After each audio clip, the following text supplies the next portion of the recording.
இரத்த உறைதல் குறைபாடு பற்றிய விழிப்புணர்வை ஏற்படுத்தும் வகையில் ஏப்ரல் 17ஆம் தேதி உலகம் முழுவதும் ஹீமோபிலியா தினம் அனுசரிக்கப்படுகிறது.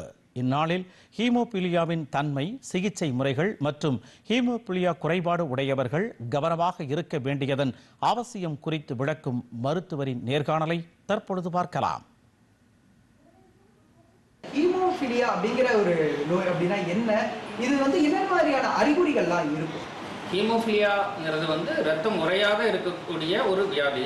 அது ஹீமோஃபிலியா ஏ அண்ட் பின்பாங்க. இதில் கோஆகுலேஷன் ஃபேக்டர்ன்ட்டு ஒரு 13 ஃபேக்டர் இருக்குது. அதில் 2 ஃபேக்டர், ஃபேக்டர் 8, ஃபேக்டர் 9 எஃபெக்ட்னால வர்றது.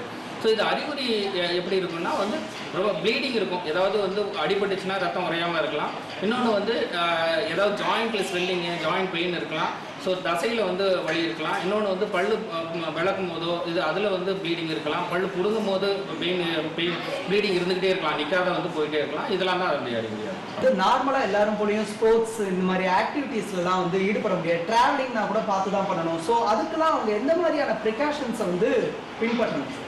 ஸோ ப்ரிகாஷன் பார்த்தோம்னா நம்ம ரொம்ப க்ரௌடட் பிளேசஸில் போகக்கூடாது. ரொம்ப அடிப்படுற மாதிரி, ரொம்ப ஓடியோ இல்லை ரொம்ப ஆடி அது மாதிரி ரொம்ப இது பண்ணக்கூடாது. ஏதாவது ஜாயிண்டில் அடிப்படுற மாதிரி.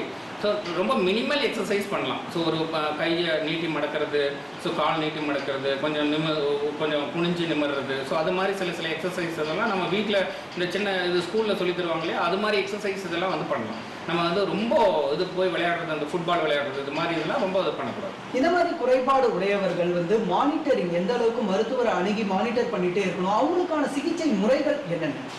அவங்களோட மானிட்டரிங்னு பார்த்தீங்கன்னா நம்ம ரெகுலராக அவங்க இதில் அதாவது அவங்களுடைய ஃபேக்டர் லெவல் ஒன்று பார்ப்போம். இன்னொன்று இன்ஹிபிட்டர் டெவலப் ஆகுதா அப்படிங்கிறத பார்ப்போம். இது 2 லெவல் நாங்களே இது பண்ணி பார்க்கலாம். இது ட்ரீட்மெண்ட் கொடுக்கும்போது ட்ரீட்மெண்ட் இதுன்னு எடுத்துக்கிட்டோம்னா ஃபேக்டர் டைரெக்டாக கொடுக்குறது. இப்போ ஃபேக்டர் 8 ரீகாம்பனன்ட் ஃபேக்டர் இருக்குது. இன்னொன்று பிளாஸ்மா ஃபேக்டர் இருக்குது. 2ல் எது வேணாலும் நாங்கள் கொடுப்போம். அவங்களுடைய லெவல் பார்த்துட்டு எது தேவையோ அதை கொடுப்போம். ஃபேக்டர் 8, ஃபேக்டர் 9 கொடுப்போம். ஸோ இது மாதிரி இன்ஹிபிட்டர் பாசிட்டிவ் பேஷண்ட்டுக்கு இன்ஹிபிட்டர் இது இருக்குது, ஒரு ஃபீபான்ட்டு அது கொடுக்கலாம். இன்னொன்று வான் மில்லிபிரான் ஃபேக்டர் அவங்க அந்த பேஷண்ட், அந்த டிஃபெக்ட் இருக்கிற பேஷண்ட் வான் மில்லிபிரான் ஃபேக்டர் கொடுக்கும். ஸோ சிகிச்சை முறைகள் மற்ற சிகிச்சை முறைகள் இது கொடுத்து முடிச்ச பிறகு ஒரு அது கண்ட்ரோல் ஆகிற வரைக்கும் நாங்கள் இது பண்ணி கொடுப்போம். அது இம்ப்ரூவ் ஆன பிறகு அதுக்கு பிறகு ஒரு சின்ன ஃபிசியோதெரப்பி இது கொடுப்போம். ஸோ தென் அவங்களுக்கு அட்வைஸ் பண்ணிவிட்டு then we can send to இது. ஏதாவது ப்ராப்ளம் இருந்துச்சுன்னா திரும்ப வரதை சொல்லுவோம். திரும்ப அடிப்பட்டது ஏதாவது பெயின் இருந்துச்சுன்னா திரும்ப அவங்க வருவாங்க.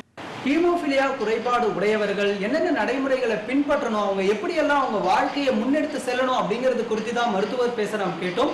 டிடி தமிழ் செய்திகளுக்காக ஒளிப்பதிவாளர் சூர்யாவுடன் ராஜகோபாலன், சத்யநாராயணன்.